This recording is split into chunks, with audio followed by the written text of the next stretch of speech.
की जय।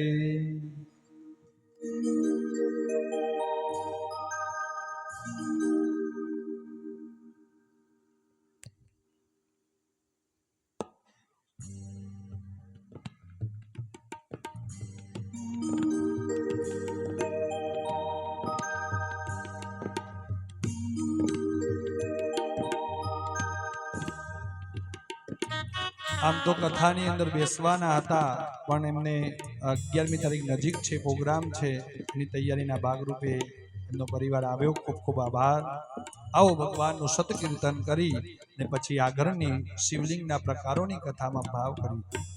ઓમ નમઃ શિવાય, ઓમ નમઃ શિવાય, હરે હરે બોલે નમઃ શિવાય.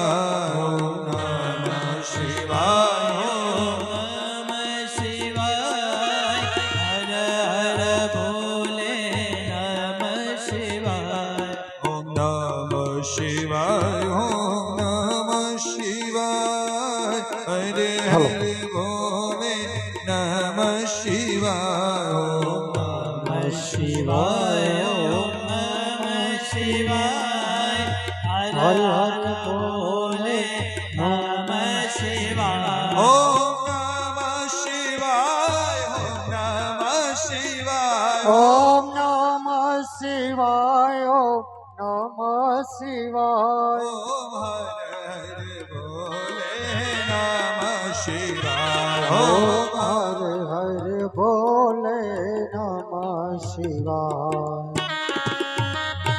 जय भोलेनाथ।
शिवाय, हरे हरे बोले नमः शिवाय। शुद्ध जी सुनकादिक ऋषि मुनियों ने शिवलिंग ना प्रकारों નું મહત્વ પૂછ્યું. શિવલિંગની પૂજાનું આપણે મહત્વ જાણ્યું કે શિવજીની પૂજા શિવાલયમાં કેવી રીતે થાય.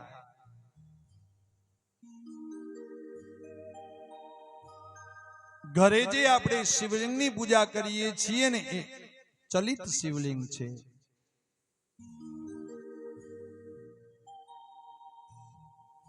કદાચ ઘરે તમે બધા જ પદાર્થોથી દ્રવ્યોથી પૂજાની સામગ્રીથી પૂજા ન કરી શકો તો નિત્ય પૂજા એક જલનો લોટો ચડાવી ચંદનનું તિલક કરી બિલ્વ પત્ર અર્પણ કરી નૈવેદ્ય અર્પણ કરી નિરાંજનમ આરતી કરી ધૂપ અને દીપ આપી અને આમ પૂજા કરી શકો છો. પણ નિત્ય પૂજા કરવી જોઈએ.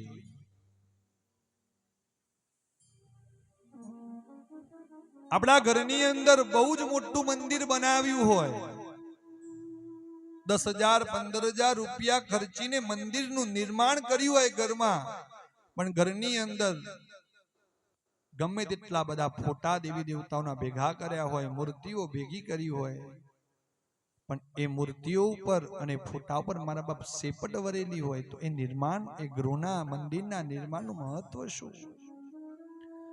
પણ મેં પ્રથમ દિવસે તમને કહ્યું હતું કે સનાતન વૈદિક ધર્મની પરંપરાના મુખ્ય 5 દેવતાઓ છે. એ 5 દેવતાઓની પૂજા ઘરમાં અવશ્ય હોવી જોઈએ, હોવી જોઈએ ને હોવી જોઈએ. ગણેશ ભગવાન તમારી કુલદેવીની પૂજા, ભગવાન વિષ્ણુ સ્વરૂપ કોઈ પણ હોય, શાલિગ્રામ હોય, બાલ ગોપાલ હોય, કૃષ્ણ પરમાત્મા હોય, રાધા કૃષ્ણ હોય, ભગવાન મહાદેવની પૂજા અને સૂર્યનારાયણની પૂજા, આ 5 સનાતન વૈદિક ધર્મ પરંપરાના 5 સનાતન ધર્મના દેવતાઓ હોવા જ જોઈએ. પછી કોઈ કે આપેલા તમે ફોટા બધા જ તમારા દેવાલયની અંદર તમે ફિટ કરી દો, પણ એની પૂજા ન કરી શકો તો મોટામાં મોટો દોષ લાગે છે. મેં તમને કીધું ને કે ભગવાન લાકડી નથી મારતા, લાફો નથી મારતા, પણ આવા દોષોમાંથી તમને યાદી વ્યાધિ ઉપાધિ ઘરમાં આપે છે, તમને એનું ખ્યાલ આવતો નથી.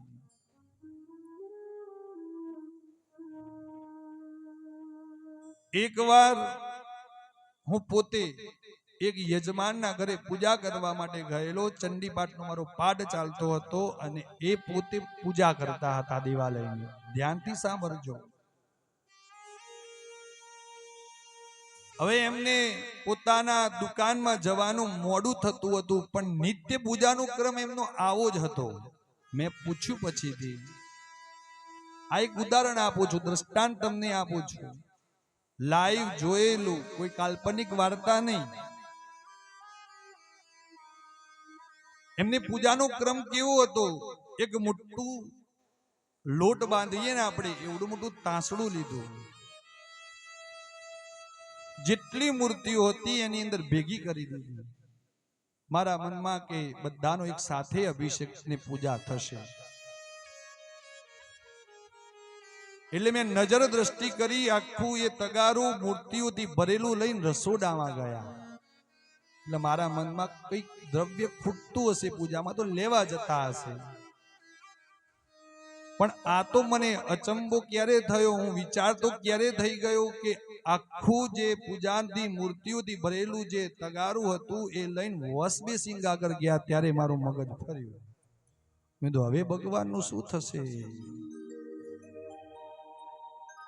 જ્યાં આપણે વાસણ ધોઈએ, હાથ ધોઈએ, ત્યાં આગળ લઈ જઈને એમને એક હાથે તગારું પકડ્યું, બીજા હાથે ચકલી ચાલુ કરી અને અભિષેક ચાલુ કર્યું. મેં તો આ તો દિવ્ય અભિષેકના દર્શન છે. એક સાથે ભગવાનને જેમ આપણે વાસણ ધોઈએ ને એમ ભગવાનને મારા બાપ નવડાવ્યા. ત્યારે મારું, આપણે સનાતન ધર્મ વૈદિક પરંપરાના ધર્મના પૂજનીય છીએ એટલે કહેવાની ફરજ બને. હું તો જોતો જ રહ્યો પૂજા થઈ, બધા ભગવાનને નવડાયા, પાછા તેમાં જ મૂક્યા. વાસણ સાફ કરવાનું કપડું હતું, એનાથી ભગવાનને સાફ કર્યા. અને એવી પૂજા જોઈ. પૂજા પૂરી થઈ, પૂજા ચાલુ દરમિયાન મેં એમને ડિસ્ટર્બ ન કર્યા. પૂજા કર્મ એના મનથી જે પ્રકારની થતી હોય, તમે ચાલુ પૂજા કર્મમાં કોઈને રોકો તો આપણને દોષ લાગે. પૂજા પૂરી થઈ એટલે મેં કીધું, શ્રેષ્ઠ વડીલ, તમારી પૂજા જોઈને મારી ચક્ષુ ધન્ય થઈ ગઈ. પેલા તો વખાણ કર્યા. મેં કીધું, આ પૂજા તમે કેવી રીતે કરી? એટલે કે શું કરું, આ આટલા બધા ભગવાન ભેગા કર્યા છે, જો એક એકને હું સ્નાન કરાવવા જાઉં તો એટલો સમય નથી રહેતો, એટલા માટે બસ મારો આ નિત્ય પૂજાનો ક્રમ છે. એટલે પહેલા તો મેં એમને લડ્યો કે તમે આ પૂજા નથી કરતા, પણ જેમ વાસણ સાફ કરો છો ને એમ ભગવાનને ધોઈ રહ્યા છો. એમને પૂજાનો ક્રમ બતાવ્યો કે પૂજાનો પરંપરા આ રીતની હોય, અભિષેક આ રીતે થાય, પૂજાનો ક્રમ બતાવ્યો. પછી એમને નતમસ્તક થયા કે મારી ભૂલ થઈ ગઈ છે. મેં કીધું, આ બધી તમારે ઘરમાં યાદી વ્યાધિ ઉપાધિ જે તમે જોવો છો ને એનું આ જ કારણ છે. એટલે મારી આ વ્યાસપીઠ ઉપરથી તમને કરબદ્ધ પ્રાર્થના છે, તમે જેટલી શક્તિ ભક્તિ પ્રમાણે ઘરમાં રોજ નિત્ય પૂજા કરી શકો ને મારા બાપ એટલી જ રાખો. અમુકના તો મંદિર જોઈએ છીએ, કોના આશીર્વાદ કયા દેવતાના લેવા કયા ભગવાનના લેવા ને એ આપણને ખબર નથી હોતી, એટલા ફોટા હોય. એટલે ઘરની અંદર તમે શિવલિંગની પૂજા કરો તો એના નિયમ આ રીતના છે કે એક લોટા જળની ધાર ભગવાન શિવને અર્પણ કરો. કદાચ શિવાલયમાં નિત્ય ન જઈ શકતા હોય, ઘરની અંદર નર્મદેશ્વર શિવલિંગની પૂજાનું ખૂબ મહત્વ બતાવ્યું છે. આમ સ્ફટિક શિવલિંગ, કોઈ પણ ધાતુનું શિવલિંગ તમે પૂજા કરી શકો, પણ એના પૂજાના ક્રમ તમારે જાળવવા પડે. રોજ નિત્ય પૂજા કરવી પડે, ગમે ત્યાં જાઓ એ પૂજાને લઈને જવું પડે તો સ્ફટિકના શિવલિંગની પૂજા કરી શકો. પારદેશ્વર મહાદેવ પારાના શિવલિંગની પૂજા કરી શકો, નિત્ય કરવી પડે, એને નકર દોષ લાગે. પછી ભલે ને તમે આ સ્નાન આદિ કરાઈ, તિલક કરી, એક બિલ્વપત્ર અર્પણ કરો, એટલી જ પૂજા પણ કરવી પડે ને કરવી જ પડે. ના કરતા નર્મદેશ્વર શિવલિંગ ઘરે પથ્થરનું, કાળા કલરના પથ્થરનું આવે, લાલ કલરના પથ્થરનું આવે, એની પૂજા તમે કરો તો તમને કોઈ પણ પ્રકારના ગૃહસ્થાશ્રમના જીવનમાં કોઈ દોષ લાગતા નથી. સુતજીએ સોનકાદિક ઋષિ મુનિઓએ એને કહ્યું કે શિવલિંગના ઘણા બધા પ્રકાર છે. પહેલા નંબરનો પ્રકાર સમજાવતા કહે છે કે સ્વયંભૂ શિવલિંગ. સ્વયંભૂ શિવલિંગ એટલે શું? તો જ્યાં કોઈ પણ સાધક અને સાધનાથી, દિવ્ય સાધનાથી, તપથી સ્વયં પોતે ભગવાન શિવ ઉત્પન્ન થયા હોય અને સ્વયંભૂ શિવલિંગ કીધું. આપણા ઋષિ મુનિઓના તપથી, કોઈ પણ સાધકના તપથી, કોઈ પણ દેવી દેવતાઓના તપથી જે ઉત્પન્ન થયેલા પોતે સ્વયં શિવ પ્રગટ્યા હોય એને સ્વયંભૂ શિવલિંગ કીધું. એનું સ્વરૂપ કયું? તો આપણે જ્યોતિર્લિંગ રૂપે આપણે પૂજા કરીએ છીએ. જે 12 જ્યોતિર્લિંગ છે એની કથા અંતિમ દિવસે આવશે. જેની કથા છે ને આપણે 12 જ્યોતિર્લિંગ આપણા ગુજરાતની અંદર, એમાં 2 જ્યોતિર્લિંગ છે. એક પ્રભાસ પાટણ સોમનાથ એ પહેલું જ્યોતિર્લિંગ, અને નાગેશ્વર દારૂકાવન દ્વારકાની બાજુમાં આવેલું. એ 12 જ્યોતિર્લિંગ એ સ્વયંભૂ શિવલિંગ છે, જ્યાં કોઈના તપોબળથી ઉત્પન્ન થયા છે. એ સ્વયંભૂ શિવલિંગની પૂજા કોઈ પણ ધર્મનો વ્યક્તિ પતિ પત્ની સાથે બેસીને પણ પૂજા કરી શકે છે, અને કોઈ પણ પ્રકારના દોષ લાગતા નથી.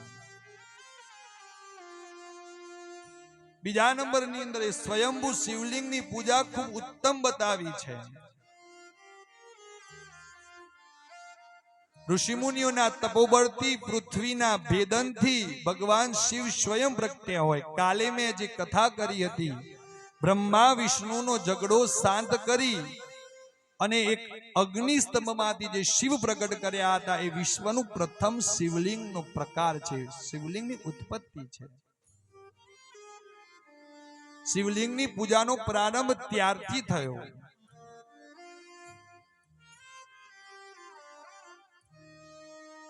બીજા નંબરની અંદર શિવલિંગનો પ્રકાર છે બિંદુલિંગ. ઓમકાર સ્વરૂપ જે તમે જોઈ રહ્યા છો એ બિંદુલિંગ છે. તમે કોઈ પણ ધાન્ય ઉપર ઓમ દોરી અને ભગવાન શિવજીની પૂજા કરો, એ બિંદુલિંગ છે, એની પૂજા સ્વીકાર્ય છે. આ શિવલિંગ ભોજપત્ર ઉપર, ચાંદીના પત્ર ઉપર, સુવર્ણના પત્ર ઉપર, તીર્થ સ્થાનની રેતી, નાગદેવતાના રાફડાની માટી, જ્યાં ઘોડા અને હાથી બંધાતા હોય તેની માટી, એના ઉપર તમે ઓમકાર બિંદુ એક ટપકું કરો અને એની પૂજા કરો તો પણ એ શિવલિંગના પૂજાની બરોબર ફળ છે. એને બીજા નંબરના લિંગનો પ્રકાર કીધું છે બિંદુ લિંગ. કદાચ કોઈ તમને ધાતુનું પાત્ર પ્રાપ્ત નથી થતું તો તમે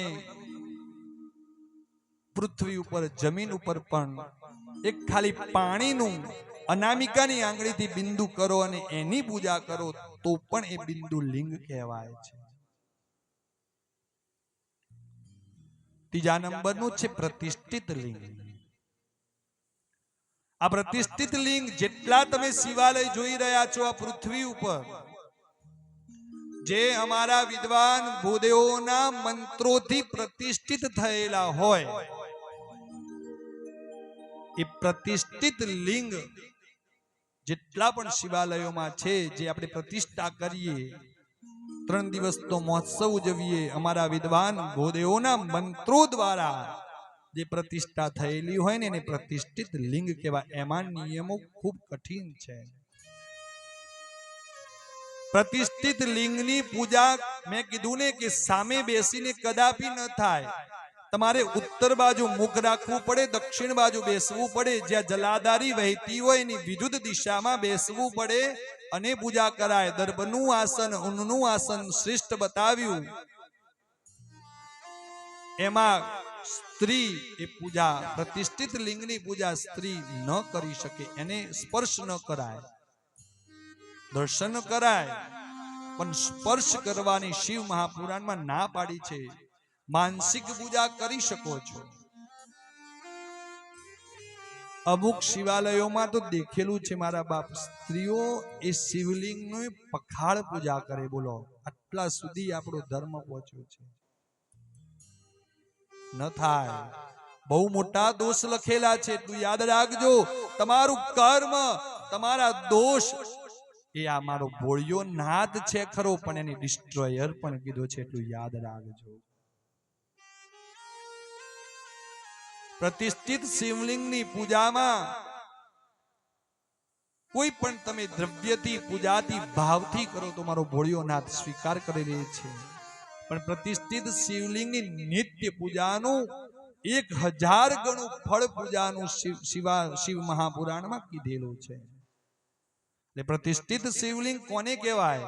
તો અમારા વિદ્વાન ભૂદેવોના મંત્રોથી, કોઈ સાધુ સંતોના તપોબળથી, પણ એમાં મંત્ર શક્તિ બ્રાહ્મણોને આપેલી છે, તો એના વગર એ પૂજા ન થાય. તો એનાથી પ્રતિષ્ઠિત થયેલા હોય એની પ્રતિષ્ઠિત શિવલિંગની પૂજા કીધી છે.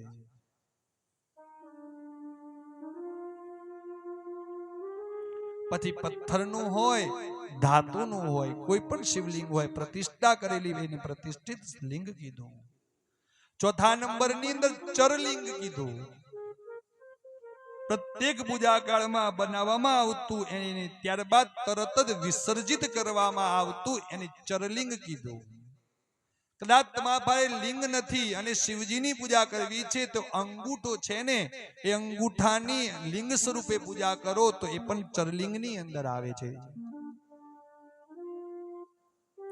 અપાર્થિશ્વર પૂજા તમે નિત્ય કરો છો એ પણ ચરલિંગમાં સમાવેશ થાય કે તેનું વિસર્જન કરી દેવું.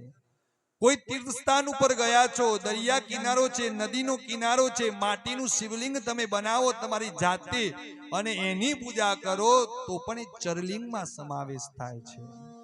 જેવું નિર્માણ કરો છો એના એ દિવસે સૂર્યાસ્ત પહેલા એનું વિસર્જન કરી દેવું એ ચરલિંગ કહેવાય. એને રસલિંગ પણ કીધેલું છે. આપણા શરીરની અંદર પણ લિંગ સ્વરૂપ છે, એ પણ ચરલિંગમાં આવે. આપણી નાભી છે ને, એ નાભી પણ લિંગ સ્વરૂપે પૂજાય છે. એને પણ ચરલિંગમાં સ્થાન આપ્યું છે, એમાંથી રસ ઉત્પન્ન થાય છે. આપણી જીભને પણ લિંગ સ્વરૂપે કીધું છે, એમાંથી પણ રસ ઉત્પન્ન થાય છે. જેમાંથી રસ જરે છે એને ચરલિંગ કીધા છે. આ શિવલિંગને તમે એક જગ્યાએથી બીજી જગ્યાએ પણ લઈ જઈ શકો છો. કોઈ પણ ક્ષેત્રમાં તમે જાઓ, નિત્ય તમારા પૂજાનો નિયમ હોય અને તમે જેવા ચરલિંગ બનાવો તરત એનું વિસર્જન કરી દો, એને ચરલિંગ કહેવાય. અને પછી ગુરુલિંગ આવે. જે ગુરુજીએ આપણે સદગુરુને માનતા હોય એ સદગુરુના તપોબળથી, એના પ્રભાવથી, એની પૂજાથી આપણને ભેટ સ્વરૂપે પ્રાપ્ત થાય. અને કદાચ આપણા ગુરુજને એને પૂજા કરીને તપસ્વી બનાવી હોય એ જગ્યાને, અને એમાં શિવાલય ગુરુ દ્વારા પ્રાપ્ત થયેલું હોય તો એને ગુરુલિંગ કહેવાય.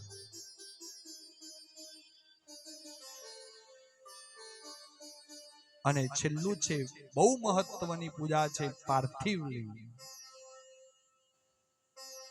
જે નાગના રાફડામાંથી, માટીમાંથી બનાવેલું લિંગ, કોઈ પણ તીર્થ ક્ષેત્રમાંથી લાવેલી માટીમાંથી બનાવેલું લિંગ, કોઈ પણ શિવાલયનું નિર્માણ થતું હોય અથવા શિવાલયમાંથી લાવેલી માટીમાંથી બનાવેલું લિંગ, જ્યાં કોઈ પણ આશ્રમ હોય અને આશ્રમના તપોબળના કારણે જે આપણને માટી મૃતિકા પ્રાપ્ત થાય એમાંથી બનાવેલું જે પાર્થિવ લિંગ, પાર્થિશ્વર પૂજા બહુ અત્યુત્તમ કીધી છે. 1 કરોડ ગણું ફળ આપનારી પૂજા છે, એને પાર્થિવ લિંગની પૂજા કીધી છે.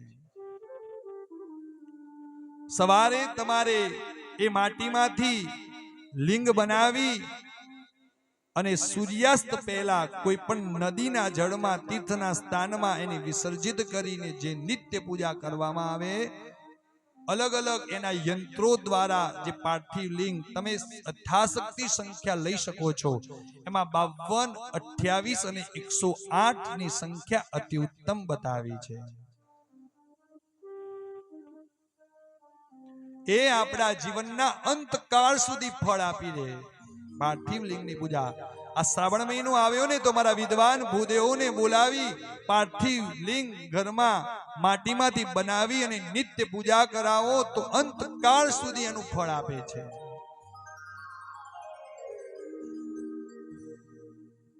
અને એમાં પ્રમાણ છે, એનું માપ છે. 1 અંગૂઠાથી ઉપર લિંગ ન બનાવવું. અમારા શબ્દ નથી, શિવ મહાપુરાણના સતીખંડના પહેલા ને વિઘ્નેશ્વર સહિતના અંત ભાગમાં શિવ લિંગના પ્રકારમાં લખેલી બાબત છે. શિવલિંગનો મુખ્ય પાર્થિવ લિંગ જ્યારે બનાવો ત્યારે 1 અંગૂઠાથી વધારે ન બનાવવું અને એની પૂજા કરો તો અતિ ઉત્તમ છે.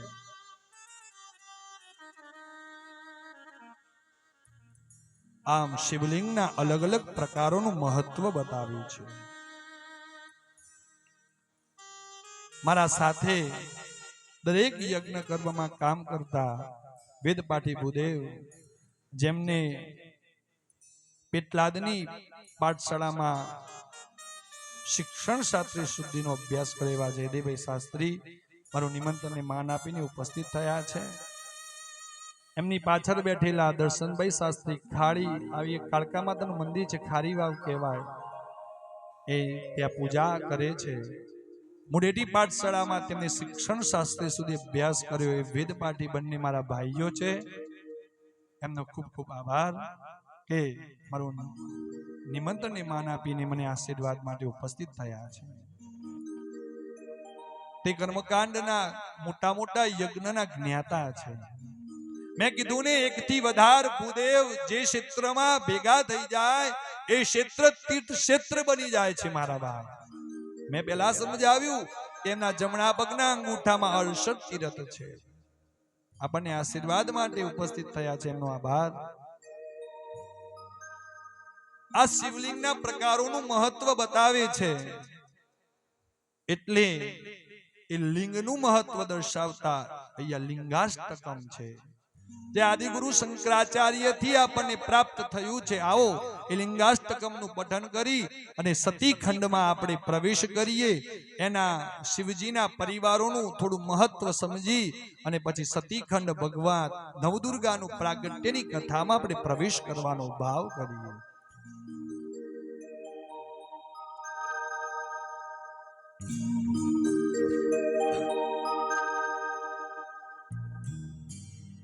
આવો લિંગાષ્ટકમનું આપણે પઠન કરવાનો ભાવ.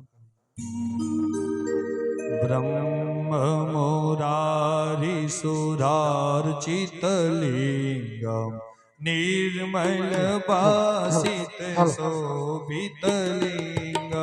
जन पद दुख विनाश कलिका तत् प्रणमामि सदा शिवलिंगा देवमुनि परवार्चितलिङ्गं कामदयं करुणाकरलिङ्गं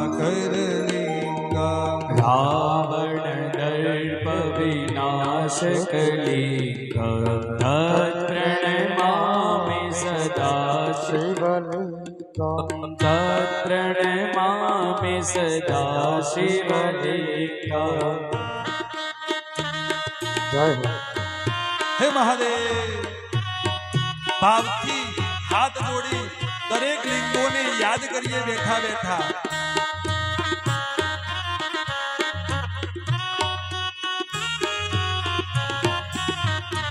हो सर्व सुगंधि सुलेपित लिंगा बुद्धि वर्धन कारण लिंगा સિદ્ધ સુરાસુરવંદિતલિંગમ તતિ પ્रणमामि સદા શિવલિંગમ તતિ પ્रणमामि સદા હે શિવલિંગમ મહાદેવ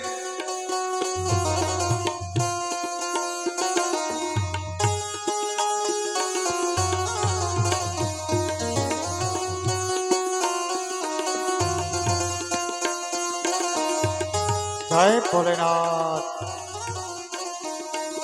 कनक महामणि भूषित लिंग मणिपति विष्ठित शोभित लिंगा अक्षसूयग्नविनाशनलिङ्गं तति प्रणमामि सदा शिवलिङ्गं कुंकुम चंदन लेपित लिंगा पंकज हार सुशोभित लिंगा सञ्चिति पापविनाशनलिङ्गं तति प्रणमामि सदा शिवलिङ्गं जय हो भोलेनाथ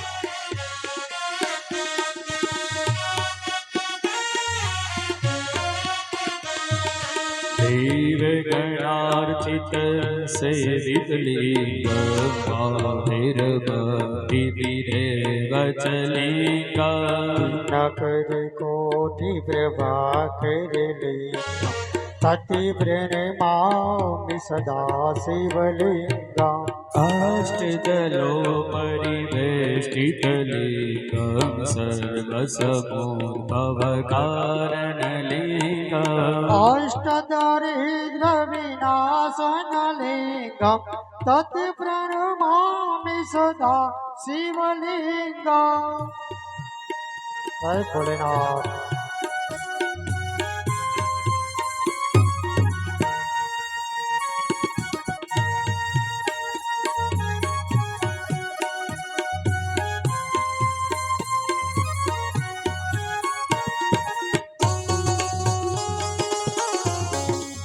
હે મહાદેવ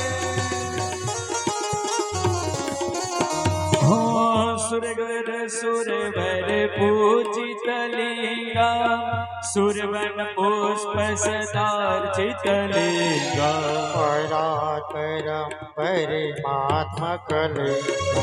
तत् प्रणमामि सदा शिवलिंगं तत् प्रणमामि सदा शिवलिंगं तत् प्रणमामि सदा शिवलिंगं હે તત પ્रणમામિ સદા શિવલિંગમ लिंगाष्टकमिदं पुण्यं यः पठेत् शिवसन्निधौ शिवलोकमवाप्नोति शिवेन सह मोदते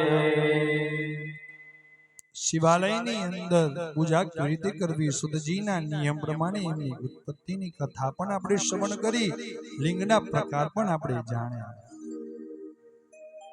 હવે શિવલિંગની અંદર પાંચ પાંચ આપણે પ્રકારો જાણ્યા પછી આપણને એવો પ્રશ્ન થાય કે શિવાલયની અંદર આપણે જઈએ છીએ તો નંદીનું શું મહત્વ? નંદી ભગવાનની ઉત્પત્તિ કેવી રીતે થઈ? તો શિવ મહાપુરાણના વિઘ્નેશ્વર સંહિતાના અંત ભાગમાં જણાવ્યું છે. સનકાદિક ઋષિમુનિએ સુતજીને પ્રશ્ન કર્યો કે શિવ પરિવારની અંદર જેટલા પણ ગણો છે એમની કૃપા કરીને મને એની વિસ્તૃતિકરણ રીતે મને જણાવવાનો ભાવ પ્રગટ કરો.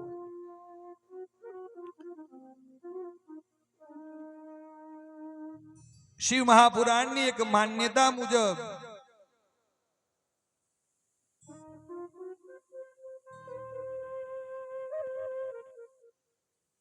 જ્યારે પણ આપણે શિવાલયમાં જઈએ ત્યારે નંદીને પ્રથમ જોઈએ છીએ.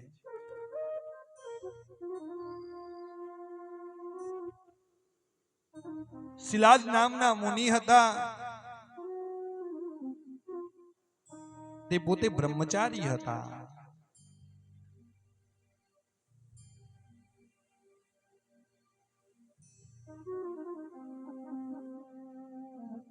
પરંતુ તેમના પિતૃઓના આશીર્વાદ થકી પિતૃઓએ એમને આદેશ કર્યો કે તમે કોઈ એક પુત્રનું સર્જન કરો, પુત્ર ઉત્પન્ન કરો. અને બ્રહ્મચારી હતા.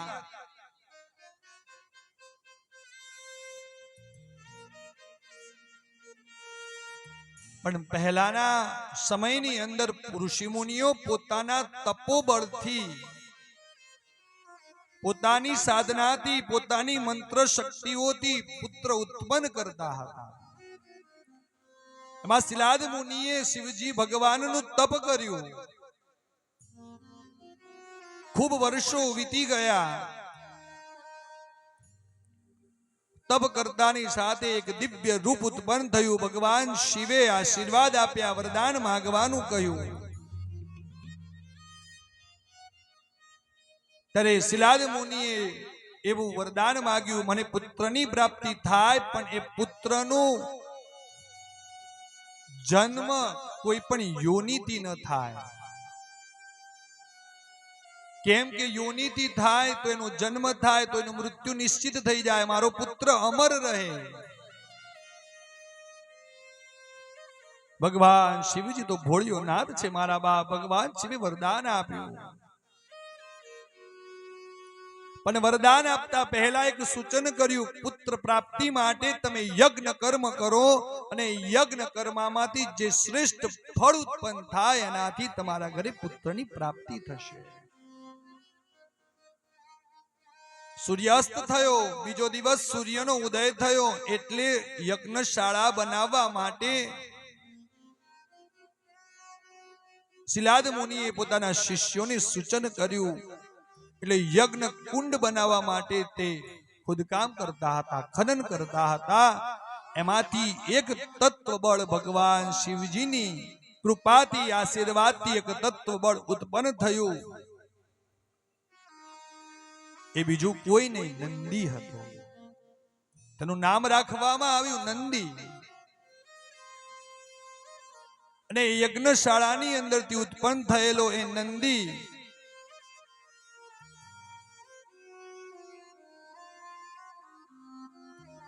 થોડો સમય વ્યતીત થયો એટલે એમના આશ્રમની અંદર બે ઋષિમુનિઓ આવ્યા. એ ઋષિમુનિઓએ કીધું કે તમારા પુત્રનું તેજ બહુ ઉત્તમ છે, પણ એનું આયુષ્ય બહુ અલ્પ છે.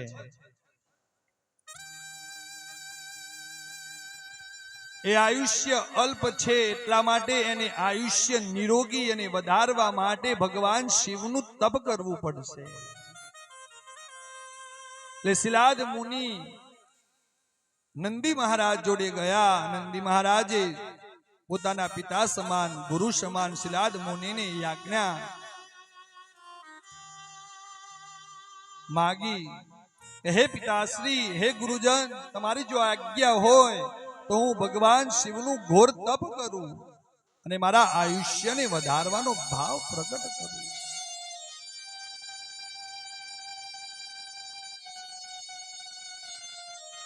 આવો ભાવ ઉત્પન્ન થયો. એટલે અઘોર વનમાં જઈ અને નંદી મહારાજે તપ કર્યું. ઘણા બધા વર્ષો વ્યતીત થઈ ગયા. સમય અંતરે રાત્રિનો સમય હતો. ભગવાન શિવ પોતે તેજ બંધ રૂપે પ્રગટ થયા અને નંદી મહારાજના સમક્ષ પ્રગટ થતા નંદી મહારાજ ચરણોમાં વંદન કરીને કહેવા માટે લાગ્યા કે હે મહાદેવ, બે ઋષિ મુનિઓએ મને એવું કીધેલું છે કે મારું અલ્પ આયુષ્ય છે, તો મારે તમારા શરણમાં સ્થાન જોઈએ છે. અને ભગવાન શિવે વરદાન આપ્યું કે આજથી તમે મારા પરિવારના એક સભ્ય છો, તમે આજથી મારા ગણ છો અને હું તમારા સમસ્ત મારા કૈલાસ ભવનના તમને અધ્યક્ષ બનાવું છું. એટલા માટે શિવાલયની અંદર જાઓ. એટલે પહેલે નંદી મહારાજ ત્યારથી શિવાલયની અંદર ગણ રૂપે છે એ નંદી મહારાજ છે. આટલું વરદાન આપ્યા પછી શિલાદ મુનિને આખી વાત કઈ સંભળાવી. એના પુત્ર એમને આદેશ આપ્યો કે શિવથી આ દુનિયામાં કોઈ મોટું તત્વ બળ નથી. દેવાદિદેવ મહાદેવનો તને આદેશ છે, તો આજથી હું મહાદેવના ચરણોમાં તારી સેવા સમર્પિત કરું છું. શિલાદ મુનિએ દાન આપી દીધો પોતાના પુત્રને.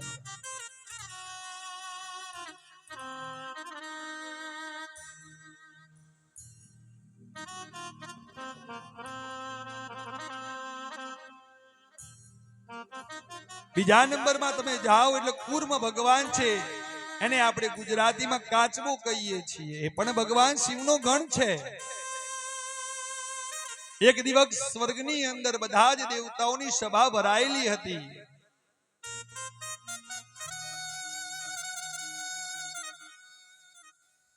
અને એમાં આ કાચબો પણ ઉપસ્થિત હતો.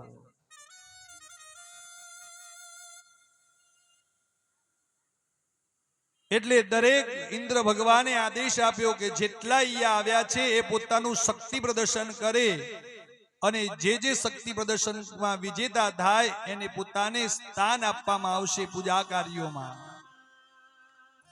બધા જ પ્રાણીઓના રૂપે આવેલા, દેવી દેવતાઓના રૂપે આવેલા પોતાની કર્તવ્ય બતાવવા લાગ્યા. ત્યારે કાચબાનો સમય આવ્યો ત્યારે બધા એની મસ્કરી કરવા લાગ્યા કે આ કાચબો શું કર્તવ્ય બતાવશે, શું કામમાં આવશે.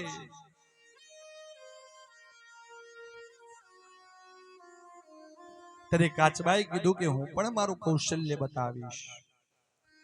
કાચબાએ પોતાના શરીરને સંતુલિત કરી દીધું. આખું સંતુલિત શરીર, આખા બધા જ અંગો એક જગ્યાએ ભેગા કરી દીધા. ત્યારે બધા જ દેવી દેવતાઓ સ્વર્ગની અંદરની સભામાંથી બેઠેલા ઊભા થઈ ગયા અને પ્રણામ કરવા માટે લાગ્યા કે આ જેવું તત્વ બળ છે કે જે બધી ઇન્દ્રિયોને મારા બા સંકુચિત કરી શકવામાં સમર્થ છે. એટલે આજે એને ભગવાન શિવાલયની પૂજામાં એને બીજું સ્થાન આપવામાં આવે.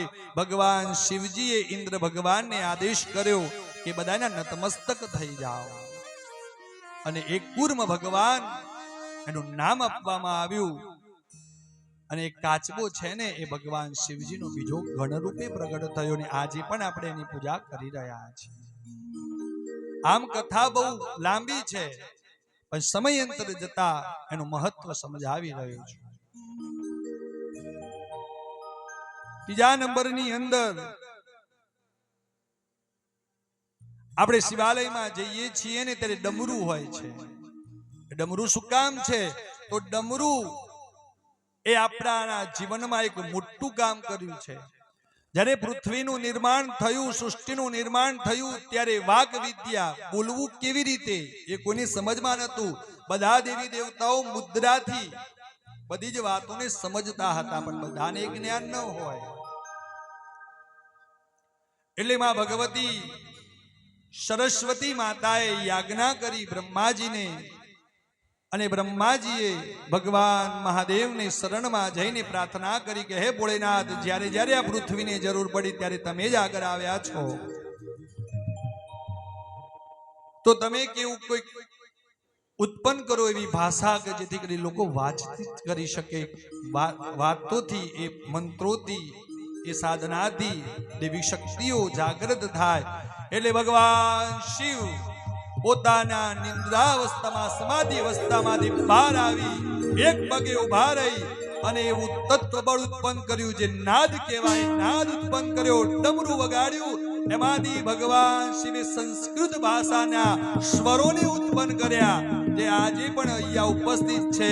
અને એ ડમરુના નાદમાંથી જે 13 સ્વરો ધ્વનિ ઉત્પન્ન થયા, એનાથી સંસ્કૃત ભાષાની ઉત્પત્તિ થઈ. અને હજુ પણ આપણે 4 વેદો, ઉપનિષદો, પુરાણો, તમામ શાસ્ત્રો સંસ્કૃત ભાષામાં આપેલા છે. એ જ અને ત્યારથી ભગવાન શિવે એ ડમરુને પોતાને વાલું લાગવા માંડ્યું અને એને જોડે રાખવા લાગ્યા. આ બધું મહત્વ શાસ્ત્રોમાં છે, પણ આપણા જોડે સમય નથી ઉગાડવાનો. ત્રીજા નંબરમાં ભગવાન શિવને વાલું છે ત્રિશૂલ. ત્રિશૂલ 3 ધારવાળું હોય છે.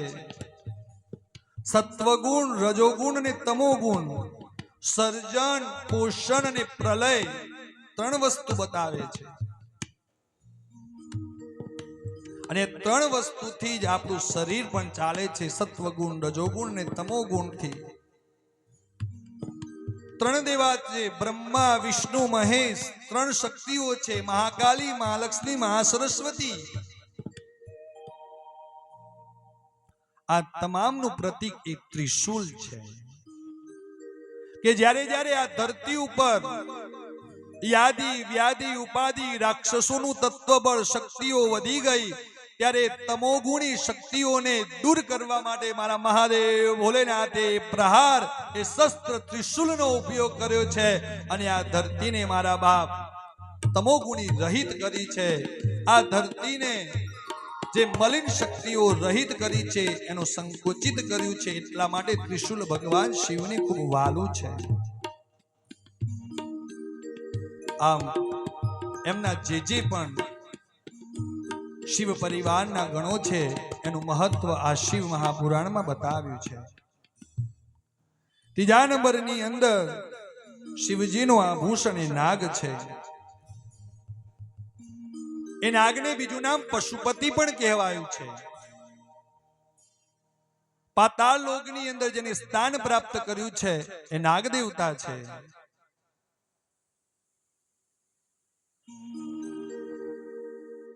એ નવલોકના નાગના અધિપતિ ભગવાન શિવજી એમના કંઠની અંદર ધારણ કર્યા, જેથી કરીને જેમને વિષ પીધું હતું એ વિષનો પ્રવાહ શાંત થાય, એમની વેદના શાંત થાય. એટલે વાસુકી નામના નાગનું દોરડું બનાવ્યું હતું, જે સમુદ્ર મંથન વખતે એ જ નાગને ભગવાન શિવે ધારણ કરેલો છે.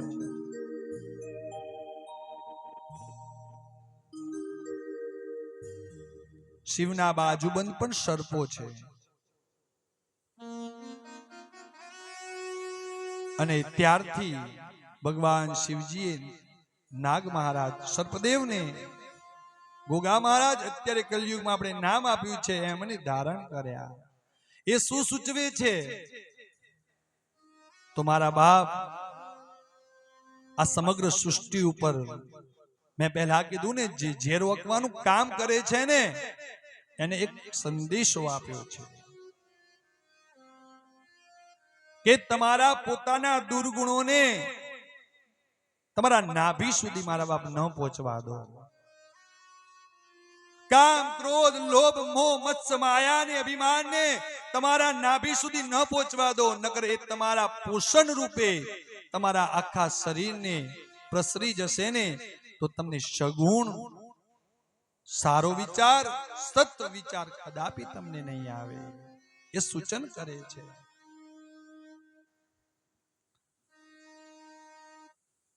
ભગવાને સુતજીએ સનકાદિક ઋષિ મુનિઓને કહ્યું કે તમે ભસ્મનું મહત્વ મને સમજાવો. ભગવાન શિવજીને ભસ્મ કેમ વાલી છે?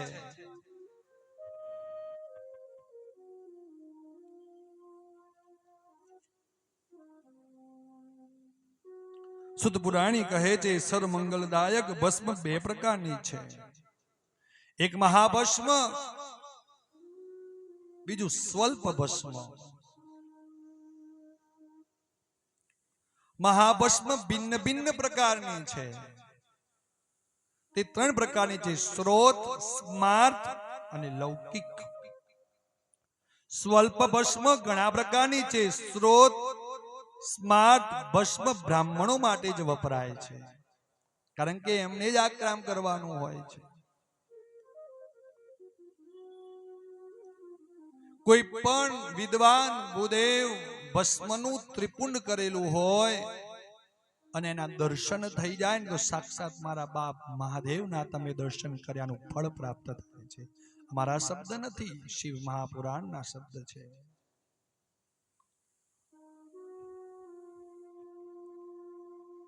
મુનિઓએ બ્રાહ્મણોને મંત્ર દ્વારા ભસ્મ ધારણ કરવાનું કહ્યું છે. બીજા લોકો મંત્ર વગર જ તેને ધારણ કરી શકે છે. ઓમ નમઃ શિવાય બોલીને પણ તમે ભસ્મ ધારણ કરી શકો છો. ભસ્મનું તિલક ધારણ કરવાથી આપણા શરીરના કોઈ પણ વિકારો, નકારાત્મક ઉર્જાઓ આપણા શરીરમાં ઉત્પન્ન થતી નથી, સ્પર્શ પણ કરી શકતી નથી.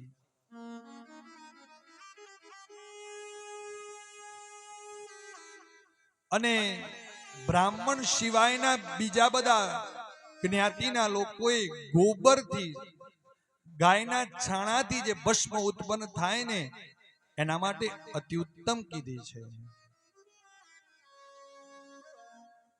બ્રાહ્મણો પણ એ ગોબરના છાણાથી ઉત્પન્ન થયેલી ભસ્મ લગાવી શકે છે. પણ બ્રાહ્મણોએ ગાયના દૂધથી યજ્ઞ આગાદી ક્રિયા કરવાથી જે ભસ્મ ઉત્પન્ન થાય, ગાયના દૂધથી ધોઈ અને એને પછી જો ભસ્મ લગાવે તો એનું બ્રહ્મ તેજ ખૂબ ઉત્પન્ન થાય છે. આ શિવ મહાપુરાણમાં લખેલી બાબત છે.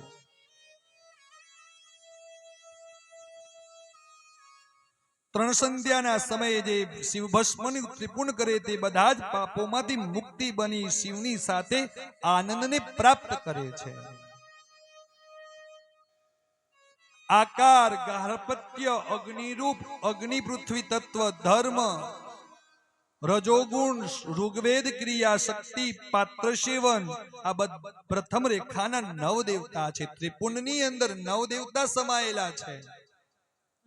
પ્રથમ રેખામાં કયા કયા દેવતાઓ છે? આકાર, ગ્રાહ્યપત્ય, અગ્નિરૂપ, પૃથ્વી, ધર્મ તત્વ, રજોગુણ, તમોગુણ, ઋગ્વેદની ક્રિયા, શક્તિ. બીજી ત્રિપુંડની રેખા છે, એમાં ઉકાર, દક્ષિણાગ્નિ, આકાર તત્વ, યજુર્વેદ, આત્મ, અંતરાત્મ તત્વ, ઈચ્છા શક્તિ, મધ્યાંગિની, સેવન અને મહેશ્વર. આ 9 દેવતા છે. ત્રીજી રેખામાં મકાર, આહ્વાનીય, અગ્નિ, પરમાત્મા, તમોગુણ, સ્વર્ગ, સામવેદ, જ્ઞાન શક્તિ, સાંય સેવન અને મહાદેવ. આ પ્રમાણે 9 દેવતા છે. આમ 3 રેખામાં આટલા 27 દેવતાઓનું ગઠન કરેલું છે.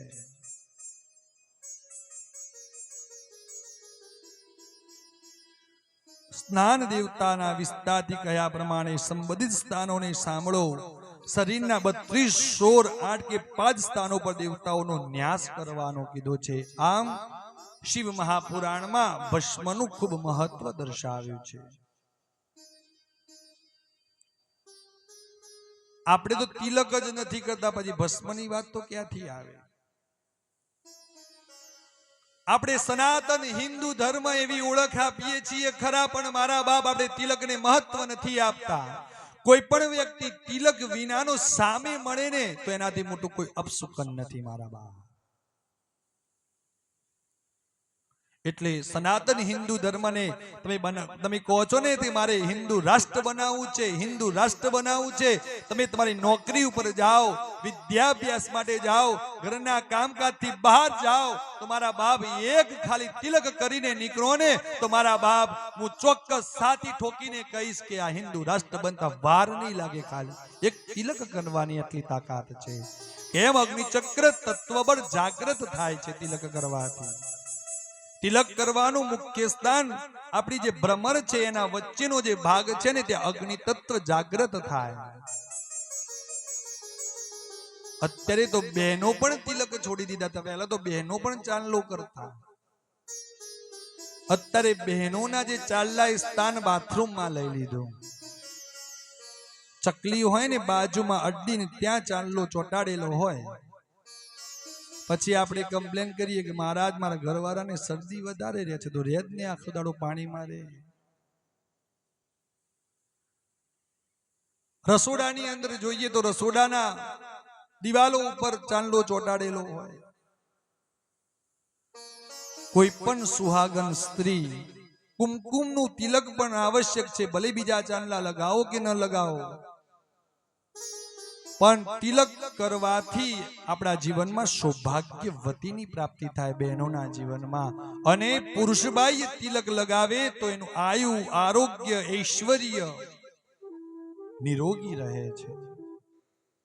એની ભ્રગુટી તિલક વિનાનું શોભે જ નહીં. બધા જ દેવી દેવતાઓના ફોટા જોઈ લો તમે, કપાળ ઉપર તિલક હશે, હશે ને હશે.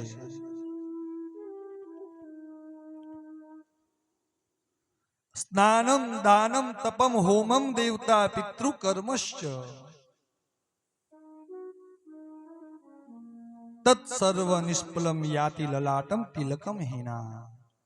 પિતૃ કાર્ય કરીએ, હોમ કાર્ય કરીએ, યજ્ઞ કર્મ કરીએ, પૂજા કર્મ કરીએ, દાન કર્મ કરીએ, તિલક વિના કરો છો તે બધી જ ફળ તમારું નિષ્ફળ જાય છે. એટલે જ અમારા વિદ્વાન ભૂદેવ પ્રથમ શું કરશે? પૂજા ચાલુ થાય એટલે તિલક. એનો મંત્ર પણ છે.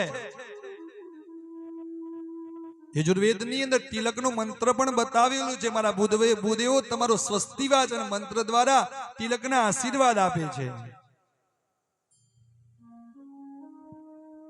હરિ ઓમ.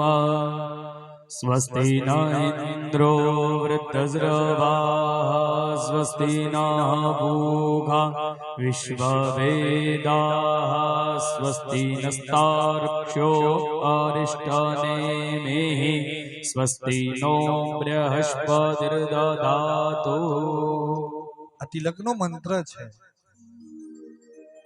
આખા શરીરનું કેન્દ્ર બિંદુ આપણી બે ભ્રમરોની વચ્ચે રહેલું અગ્નિચક્ર ભ્રગુટી છે. ત્યાં તિલક કરવાથી આયુ, આરોગ્ય, ઐશ્વર્યની પ્રાપ્તિ થાય. બુદ્ધિ પ્રતિમાને જાગૃત કરવી હોય, વિદ્યાભ્યાસમાં આગળ વધવું હોય તો ચંદનનું તિલક નિત્ય કરવું. અનામિકા ની આંગળીથી તિલક કરવાથી આપણા જીવનમાં શાંતિની પ્રાપ્તિ થાય છે. પછી તમે કોઈ પણ દ્રવ્યથી એનું તિલક કરી શકો છો. ભસ્મ, ચંદન, કુમકુમ. મધ્યમાંથી તિલક કરવાથી આયુષ્યની વૃદ્ધિ થાય છે. 5 આંગળી છે ને એને અલગ અલગ નામ આપ્યા. પહેલી પ્રથમા આંગળી છે, બીજી છે ને મોટી અને મધ્યમાં કીધી, ત્રીજી અનામિકા, ચોથી કનિકિષ્ટા અને 5મો અંગુષ્ઠ. મધ્યમાની આંગળીથી તિલક કરવાથી, મોટી આંગળીથી તિલક કરવાથી આયુષ્યની વૃદ્ધિ થાય. જે દેવતાઓને આપણે તિલક કરીએ છીએ એ અનામિકા આંગળીથી તિલક કરવાથી આપણા જીવનમાં ભગવાનની કૃપા થાય, શાંતિની, લક્ષ્મીની પ્રાપ્તિ થાય. તર્જનીની ટટલી આંગળીથી ચાંદલો કરવાથી મોક્ષની પ્રાપ્તિ થાય. આમ તિલક કરવું ખૂબ આવશ્યક બતાવ્યું છે. સૌનકાદિક ઋષિ મુનિઓએ સુતજીને કીધું કે રુદ્રાક્ષનું મહત્વ શું? ભગવાન શિવજીને રુદ્રાક્ષ કેમ વાલો છે?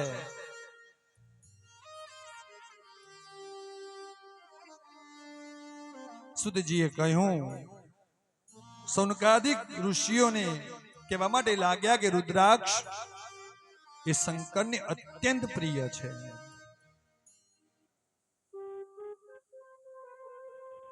સદાશિવ પાર્વતીજીને કહ્યું કે હે દેવી, મેં પહેલા મનને સ્થિર કરીને દિવ્ય 1000 વર્ષ સુધી તપ કર્યું. તે સમયે મને કંઈક ભય લાગ્યો.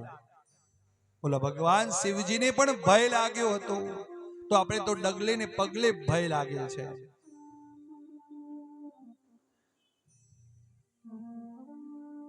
દરેક કોઈ પણ ધર્મ કાર્યમાં આપણને ભય લાગે છે. જેને લીધે મારા નેત્રો ઉગડ્યા અને નેત્રોમાંથી જે મને ભય લાગવાથી પીડા ઉત્પન્ન થઈ ને જે અશ્રુઓ પૃથ્વી ઉપર પડ્યા ને એ મારા બાપ રુદ્રાક્ષ છે. ભગવાન શિવજીના અશ્રુઓમાંથી, આંખોમાંથી, એના ટીપાથી ઉત્પન્ન થયેલા એ રુદ્રાક્ષના ફળ છે. અત્યારે બજારમાં ઘણા બધા રુદ્રાક્ષ મળે છે. રુદ્રાક્ષ નથી પણ ભદ્રાક્ષ છે. રુદ્રાક્ષ અમારા વિદ્વાન ભૂદેવોને બતાવી, જેનો જેનો પરગ છે રુદ્રાક્ષ એને બતાવી પછી ખરીદવો. અત્યારે વેપાર બહુ ચાલે છે આના. રુદ્રાક્ષ ભગવાન શિવને અત્યંત પ્રિય ગણ્યા છે. જે રુદ્રાક્ષની માળા ધારણ કરી ભગવાન શિવજીની પૂજા કરે, ભગવાન શિવ એને અનેક ગણું ફળ પ્રાપ્ત કરાવે છે. એવું સમજવું નહીં કે ભગવાને આપણને, અમને બ્રાહ્મણોને જવાબદારી આપી તમારે એકલા જ રુદ્રાક્ષ ધારણ કરો. સ્ત્રી પુરુષ બધા જ રુદ્રાક્ષ ધારણ કરી શકે છે, પણ માસિક ધર્મનો સમય હોય એ પ્રમાણે રુદ્રાક્ષ ધારણ ન કરવું, એવું શિવ મહાપુરાણમાં લખેલું છે. બીજા નંબરમાં, રાત્રે સુવો ને એ પહેલા રુદ્રાક્ષને માળાને ઉતારી દેવાલયમાં મૂકીને પછી સૂવું. સ્નાન કર્યા સિવાય રુદ્રાક્ષને ધારણ ન કરવો. એક મુખીથી લઈ 14 મુખી સુધીના રુદ્રાક્ષ છે. તમે કોઈ પણ મુખ ધારણ કરેલો રુદ્રાક્ષ પહેરો તો ભગવાન શિવને તમે બહુ વાલા લાગો છો. અને અશ્રુ બિંદુઓના જે ટીપા પડ્યા ને એના સ્થાન પણ શિવ મહાપુરાણમાં કીધાલે છે. ગોંડ દેશની માડી મથુરા, અયોધ્યા, કાશી, લંકા, મલ્યાંચલમ, સહ્યાદ્રી પર્વત વગેરે સ્થાનોથી જે રુદ્રાક્ષના વૃક્ષો ઉત્પન્ન થયા છે એ સાચા રુદ્રાક્ષ ગણવા. વેદોમાં પણ રુદ્રાક્ષનો ખૂબ મહિમા ગાયો છે. શિવ ભક્તએ રુદ્રાક્ષ ધારણ કર્યો હોય તો તેને મધ, મદિરા પાન, માંસ, લસણ, ડુંગળી, ગાજર, ગુંદા વગેરે આહાર ન લેવો. રુદ્રાક્ષ પહેરેલો હોય તે દરમિયાન. શ્વેત રુદ્રાક્ષ બ્રાહ્મણોને, ચંદનના કલરનો રુદ્રાક્ષ બ્રાહ્મણોને બહુ ફલદાયી કહેવાય છે. લાલ રુદ્રાક્ષ ક્ષત્રિય કુળને ધારણ કરવો. વૈશ્ય પીળા કલરનો રુદ્રાક્ષ ધારણ કરવો અને શુદ્રએ કૃષ્ણ વર્ણનો રુદ્રાક્ષ ધારણ કરવો. શિવજી કહે છે કે મારું ચિહ્ન સદા ધારણ કરવું જોઈએ. રુદ્રાક્ષ મને અત્યંત પ્રિય છે. મારી આજ્ઞા છે કે આ કલ્યાણકારી માળા બધા જ વર્ણો ધારણ કરે છે. સ્ત્રીઓ અને શુદ્રો પણ આ રુદ્રાક્ષ ધારણ કરી શકે છે. રુદ્રાક્ષ પહેરવાથી બધા જ લોકો મહાપાપીઓમાંથી મુક્ત થાય છે. રુદ્રાક્ષની માળા ધારણ કરેલી હોય તો અપમૃત્યુમાંથી તે મુક્તિ મેળવે છે. એક્સિડન્ટ જેવો કોઈ પણ બનાવ તમારા જીવનમાં કદાપી ન થાય જો રુદ્રાક્ષ ધારણ કરેલો હોય.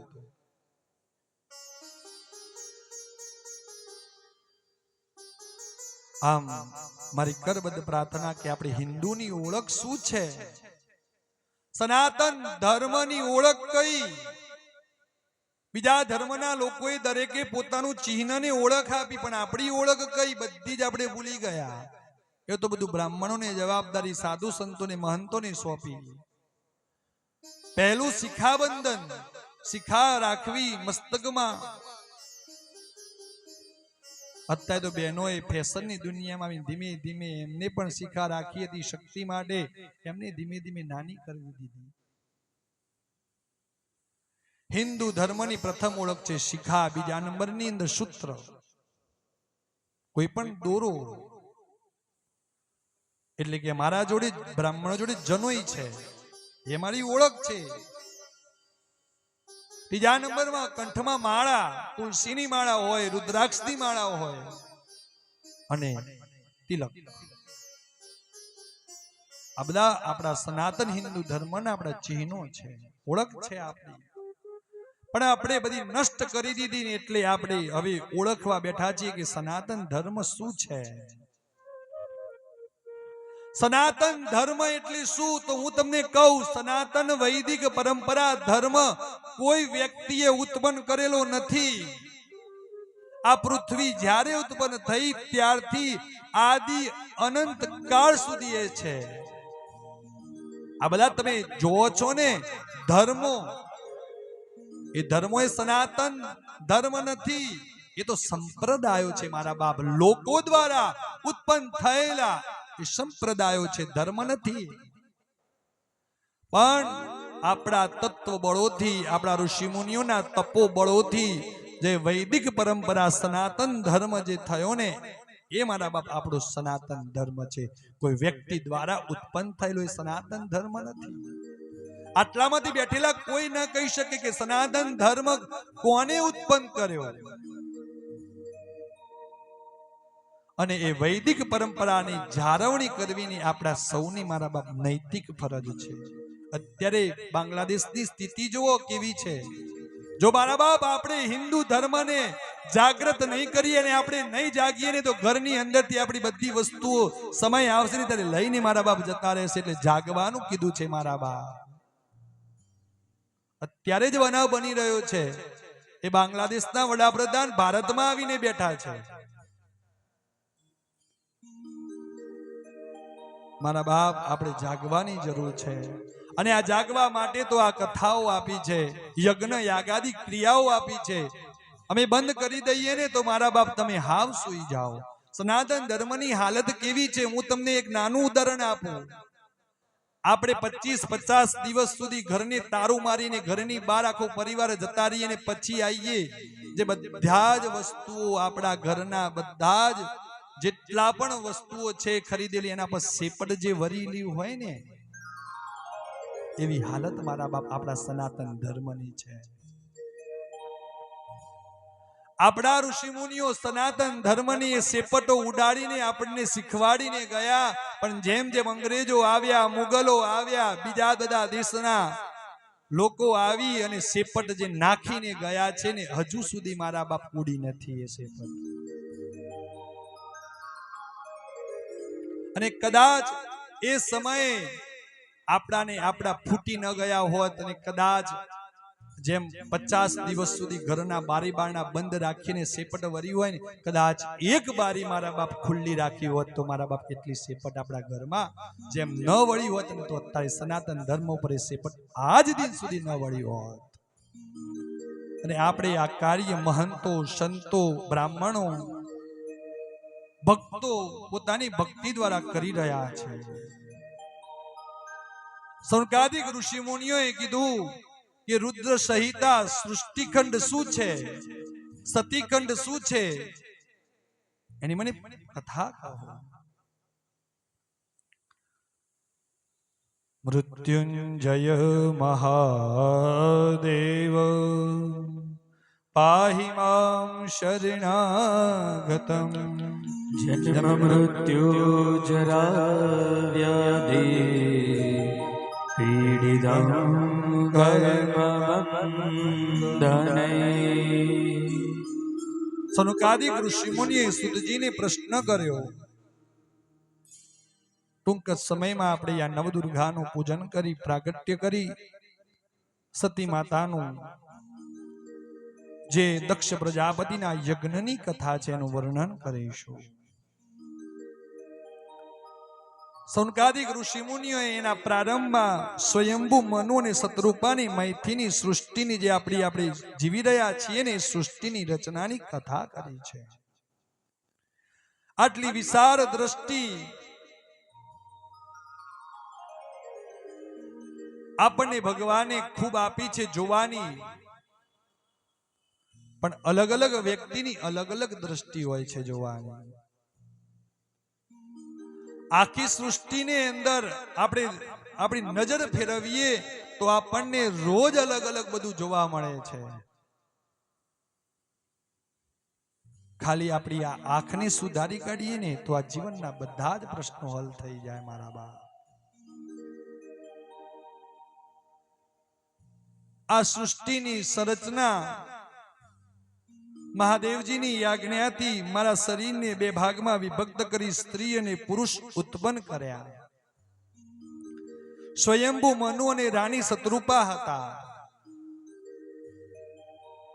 બંનેની વિવાહ કરી મૈથીની સૃષ્ટિ ઉત્પન્ન કરી. ત્યાં પુરુષ સ્વયંભુ મનુના રાણી શતરૂપાથી બે પુત્ર થયા, પ્રિયવ્રત